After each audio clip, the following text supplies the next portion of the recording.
G'day, Patrick from Fishing Wheel Magazine here. Today we're going to talk about fly lines. It can be very confusing for people who are starting out fly fishing.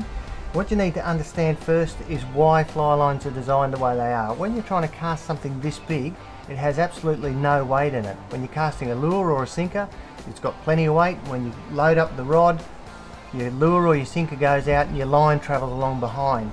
When you're using something that has no weight, we have to introduce weight into the system somewhere, and we do that through the fly line.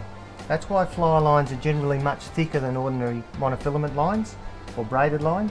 Okay, so when we're talking about the construction of a fly line, it comes in three characteristics which are coded. They're universally coded, and we're going to go through those in a minute, but it comes down to three factors. It's the distribution of the weight along the length of the line, it's also the physical weight of the line itself, and then the characteristics of the line, whether it floats or whether it sinks, and at what rate it's going to float or sink.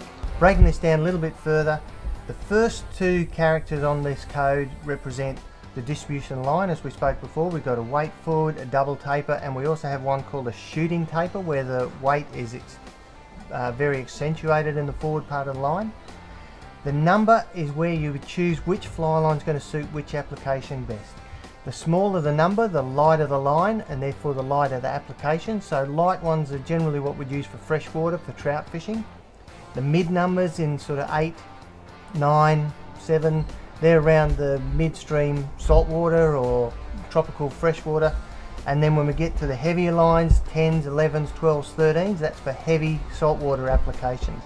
And mainly that's to allow for casting bigger flies like this, which are very wind resistant, or casting in more difficult conditions like strong wind.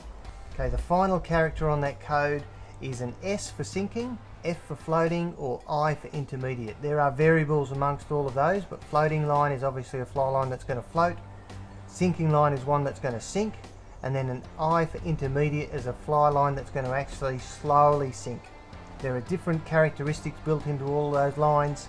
There is a fly line that's going to suit every application that you want, and as long as you understand how those codes work and you understand which fly line to choose for the sort of application you want to fly fish in, you can break fly fishing down into a very easy form of fishing. Hope you enjoy it, and I'll see you out on the water.